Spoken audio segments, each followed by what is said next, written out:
What if I told you that in 1947, in the small town of Ravens Hollow, Oregon, there lived a girl who could command an army of crows with nothing but her voice? What if I told you that this gift would lead to one of the most disturbing incidents in Pacific Northwest history? An incident so bizarre that local authorities buried every record, every witness testimony, every photograph. Tonight, we're diving into the forgotten case of Alara Blackwood, the 12-year-old girl who spoke the language of birds, and how her extraordinary ability became the catalyst for a tragedy that would haunt an entire community for decades. This is a story that challenges everything we think we know about the boundaries between human and animal consciousness, about the dark corners of rural America, and about what happens when nature itself turns against us. But before we begin, I need to warn you, what you're about to hear isn't just unsettling because of its supernatural elements. It's disturbing because of how real people responded to something they couldn't understand, and how fear can transform an entire community into something monstrous. So settle in, turn down the lights, and prepare yourself for a tale that will make you question whether some gifts are actually curses in disguise. Alara Blackwood was born during the harshest winter Ravens Hollow had seen in 50 years. The midwife who delivered her, Agnes McKinnon, would later tell anyone who'd listen that the child emerged into the world without crying. Instead, she made a sound that Agnes described as something between a whisper and a wing beat, a noise so peculiar that every crow within a mile radius fell silent. Ravens Hollow, in 1935, was the kind of place where everyone knew everyone, where secrets were currency, and strange occurrences were either explained away or never spoken of again. Nested in the shadow of the Cascade Mountains, surrounded by dense forests of Douglas fir and cedar, it was a town built on logging money and sustained by the kind of insularity that breeds both comfort and suspicion in equal measure. Parents, Thomas and Margaret Blackwood, were what the townspeople called different folk. Thomas was a naturalist who spent more time cataloging bird species than socializing with neighbors. Margaret was a pianist who played haunting melodies that seemed to drift through the town on windless nights. They lived in a converted Victorian mansion on the outskirts of town, a house that had belonged to Thomas's grandfather, surrounded by 7 acres of wild land that had never been cleared for farming. From the moment Alara could walk, it was clear she possessed an unusual relationship with sound. She could mimic any noise perfectly after hearing it just once. The creak of a door hinge, the whistle of wind through branches, the distant call of a train. But it was her ability to reproduce bird calls that truly set her apart. By age 4, she could imitate over 60 different species with such accuracy that birds would respond as if she were one of their own. Margaret initially encouraged this gift, seeing it as an extension of the family's artistic nature. She would sit with Alara in their garden, teaching her to identify different bird songs, watching with wonder as cardinals and blue jays would land mere feet away when Alara called to them. Thomas documented everything in meticulous journals, convinced he was witnessing some unprecedented form of interspecies communication. But it was the crows that truly fascinated Alara, and more disturbingly, it was the crows that seemed to fascinate her. Back corvids are among the most intelligent birds on Earth. They can use tools, recognize individual human faces, hold grudges across generations, and communicate complex information to their flocks. What Thomas Blackwood discovered, to his growing unease, was that his daughter wasn't just mimicking crow calls, she was actually communicating with them. It started small. Alara would make a series of harsh caws from her bedroom window, and within minutes, a dozen crows would gather in the oak tree outside. She would tilt her head, listen to their responses, then reply with different calls. The conversations could last for hours. Thomas tried to decode the patterns, but they seemed to shift and evolve in ways that defied his understanding of corvid communication. By age 8, Alara could summon hundreds of crows with a single call. They would arrive from all directions, blackening the sky above the Blackwood property, settling in perfect formations across the trees and roof. Neighbors began to complain about the noise, the droppings, the unsettling sight of so many dark birds gathered in one place, but more concerning were the crows' behaviors when Alara called them. They would retrieve objects she pointed to, arrange themselves in specific patterns she seemed to direct, and most unnervingly, they began to watch. The townspeople, individual crows, would follow residents throughout their daily routines, perching on fence posts and power lines, their black eyes tracking every movement. People started finding dead mice and small bones arranged in geometric patterns on their doorsteps.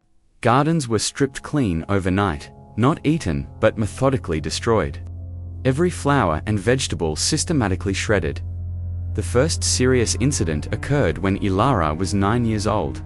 Timothy Morrison, a classmate who had been bullying her at school, was walking home along Maple Creek when he was suddenly surrounded by over 200 crows. They didn't attack him, but they followed him for 3 miles, cawing incessantly, diving just close enough to his head to make him duck and stumble. By the time Timothy reached his front door, he was sobbing and incoherent. He refused to leave his house for 2 weeks. Margaret Blackwood began to worry about her daughter's increasing isolation from other children. Ilara seemed to prefer the company of her corvid friends to human interaction. She would spend entire days in the forest, having extended conversations with murder after murder of crows, returning home only after sunset with her clothes covered in black feathers and her eyes bright with secrets she wouldn't share. Thomas noticed changes in Ilara's behavior that went beyond her unusual friendships. She had always been a quiet child, but now she seemed to exist in a state of constant listening, as if she were receiving messages from sources others couldn't hear. She would pause mid-sentence, tilt her head toward empty air, then nod as if responding to an unheard voice. Her drawings, once filled with flowers and rainbows, became increasingly dark. Endless sketches of black birds in flight, twisted trees against gray skies, and strange symbols that resembled no written language Thomas could identify. The breaking point came in October of 19... Ilara, now 12, had grown into a pale, angular girl with prematurely white-streaked hair and eyes that seemed too large for her face. She rarely spoke to her parents anymore, communicating mostly in nods and gestures. Her conversations with the crows had become more intense and frequent, often lasting from dawn until dusk. On October 13th, something changed. The crows' behavior shifted from merely unusual to actively menacing. They began attacking anyone who came near the Blackwood property. Mail delivery stopped. The power company refused to service their lines. Children walking to school would be dive-bombed if they took the path that passed by the Blackwood fence. Margaret pleaded with her daughter to control her friends, but Ilara seemed as surprised by their aggression as anyone. When her mother asked what the crows were saying, Ilara replied with the only coherent sentence she'd spoken in weeks. "They say the end is coming, and they're trying to protect us." The town council, led by Mayor Edmund Hartwell, decided something had to be done. They organized a meeting at the community center, ostensibly to discuss the crow problem. But the undertones of the gathering were far more sinister. Fear had been building in Ravens Hollow for months, and fear, Thomas Blackwood would learn, could transform reasonable people into something monstrous. Dr. Helena Voss, a child psychologist brought in from Portland, examined Ilara and declared her to be suffering from severe dissociative disorder with auditory hallucinations. She recommended immediate institutionalization. Thomas and Margaret refused, but the decision was taken out of their hands when 3 families filed formal complaints claiming that Ilara's witchcraft was endangering their children. On the night of October 28th, a mob of nearly 50 townspeople gathered at the edge of the Blackwood property. They carried torches, rifles, and cans of gasoline. Their plan was simple: burn out the Crow Witch and her family. Drive them from Ravens Hollow forever. What happened next was witnessed by every person present, though their accounts would vary wildly. In the decades that followed, some claimed they saw nothing unusual. Others insisted that the very fabric of reality seemed to tear open that night. As the mob approached the Victorian mansion, Ilara emerged onto the front porch.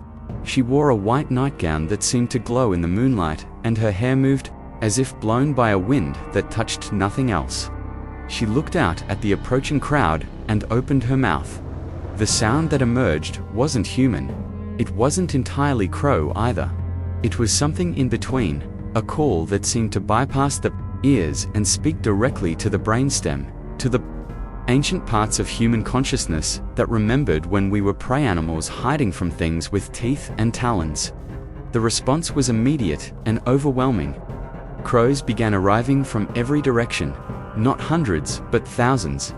More blackbirds than anyone had ever seen in one place. They filled the sky so completely that the moon disappeared, plunging the scene into an unnatural darkness, broken only by the flickering torches of the terrified mob. But the crows didn't attack. Instead, they settled on every tree, every power line, every roof and fence post within sight.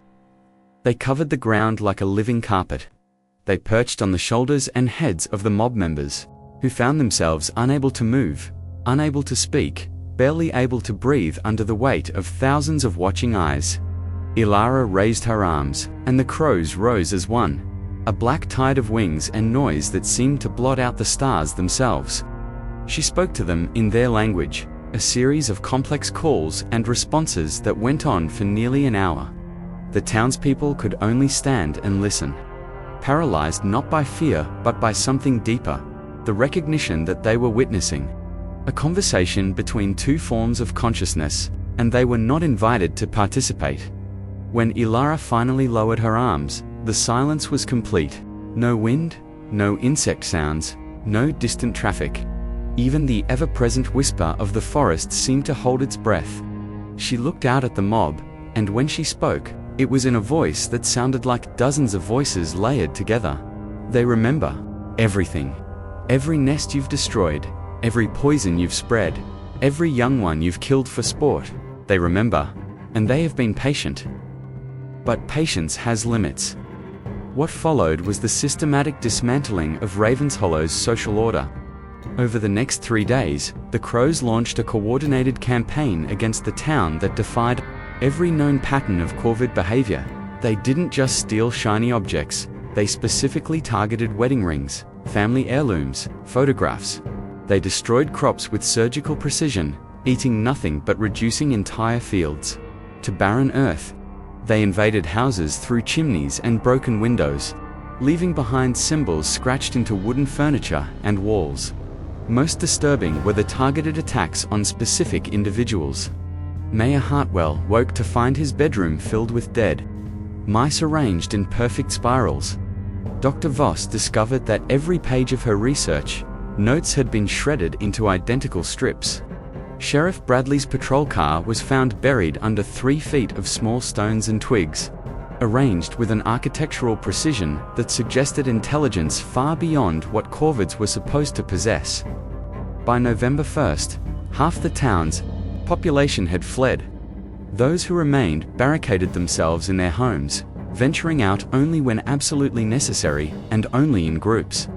The Crows seemed to be everywhere, watching, waiting, following. Children refused to go to school. The post office closed. The general store ran out of supplies because delivery trucks wouldn't enter the town limits. Thomas and Margaret Blackwood watched their daughter's transformation with growing horror. Ilara had stopped eating human food, surviving instead on offerings brought by the Crows, nuts, berries, small prey items that she consumed raw. Her skin had taken on a grey pallor, and her movements had become sharp and jerky, almost bird-like. Most disturbing of all, she had begun to speak less in English and more in the complex vocalizations of Crow language, having entire conversations with empty air that her parents couldn't understand. On November 7th, Margaret made a decision that would haunt her for the rest of her life. She called Dr. Voss and agreed to have Ilara committed to the state psychiatric hospital in Salem. The plan was to sedate the girl and transport her during daylight hours when the Crows were less active.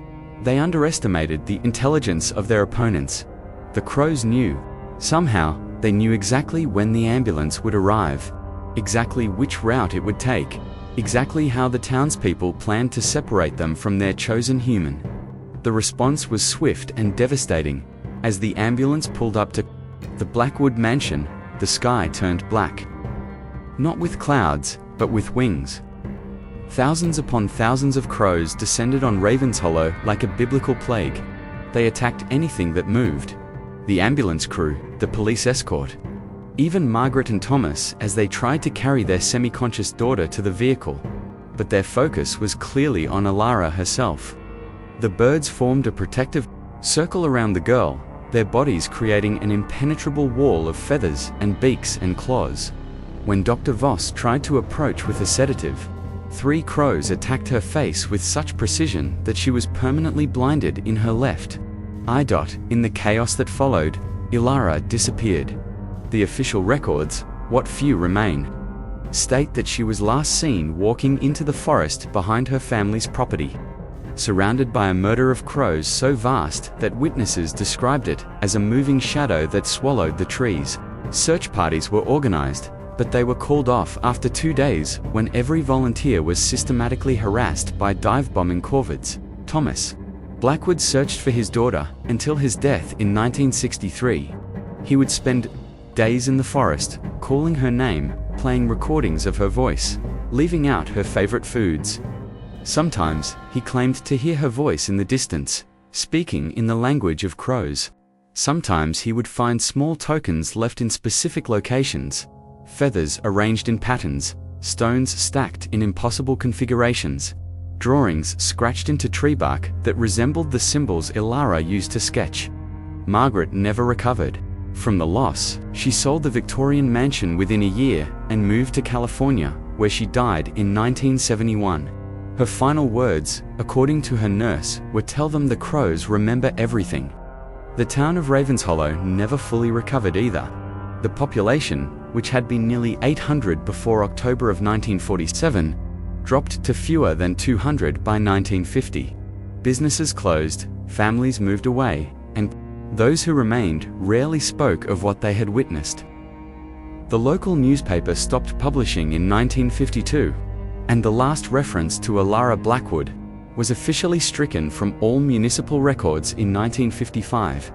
But the crows remember. Even today, 77 years later, Ravens has one of the highest corvid populations per square mile in North America. Visitors to the area report unusual crow behavior. Birds that seem to watch humans with uncommon interest, that follow cars for miles, that gather informations that suggest intelligence and purpose beyond normal corvid behavior. Local residents, the few who remain, have developed an almost ritualistic relationship with the local crows.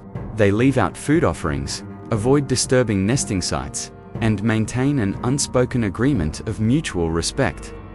In return, the crows provide protection, warning of approaching storms, driving away dangerous wildlife, and, according to some accounts, delivering messages between households when the old landline phone system fails. There have been sightings, of course. Hikers in the Cascade National Forest report seeing a pale figure moving through the trees, always at a distance, always surrounded by a cloud of black birds. Rangers have found campsites that appear to have been occupied by someone who left no human footprints, only the small scratchings and droppings of corvids. In 1993, a documentary filmmaker named Sarah Chen tried to investigate the Alara Blackwood case. She spent 3 months in Ravenshollow, interviewing the elderly residents who had been present during the events of 1947. Her footage, according to those who saw it before her mysterious disappearance, contained audio recordings of what appeared to be human speech patterns integrated into complex crow vocalizations, suggesting that somewhere in the deep forests of Oregon, the conversation between girl and bird might still be continuing. Chun's camera equipment was found 20 miles into the wilderness, arranged in a perfect circle around a clearing where the grass had been systematically removed to create intricate patterns. The memory cards were missing, but etched into the metal of each camera was the same symbol that Alara used to draw obsessively in the months before her disappearance, a stylized eye surrounded by wing-like marks that resembled both feathers and tears. The story of Alara Blackwood forces us to confront uncomfortable questions about the nature of communication, consciousness, and our relationship with the natural world. Was she truly capable of speaking with crows, or was she a deeply disturbed child whose delusions triggered a mass hysteria that destroyed an entire community? The answer, perhaps, lies not in what we can prove, but in what we choose to believe about the boundaries between human and animal intelligence, about the possibility that consciousness might take forms we're not equipped to recognize or understand. What we know for certain is that fear can transform ordinary people into monsters, that communities can destroy themselves from within when faced with something they cannot explain, and that nature has a longer memory than we might be comfortable acknowledging. The next time you see a crow watching you from a power line, the next time you hear their complex conversations in the early morning hours, remember Alara Blackwood. Remember that intelligence comes in many forms, that communication happens in languages we might never learn to speak, and that sometimes the most profound connections happen between species we assume have nothing in common. In the deep forests of Oregon, where the Douglas firs grow tall and the shadows hold secrets, locals will tell you that on quiet nights you can still hear them. The calls and responses between a girl who learned to speak the language of birds and the murder that chose her as their own. Whether this is truth or legend hardly matters now. What matters is the lesson embedded in this tragic tale, that we share this world with forms of consciousness we barely understand, and our response to that mystery says more about us than it does about them. The crows, after all, remember everything. The question is, what do we want them to remember about us? Thank you for joining me on this journey into one of America's most disturbing forgotten mysteries. If you found this story as fascinating and unsettling as I did, please subscribe for more deep dives into the dark corners of history that textbooks prefer to ignore. And remember, sometimes the most extraordinary stories are the ones that were deliberately buried, waiting in the shadows for someone brave enough to dig them up. Sweet dreams.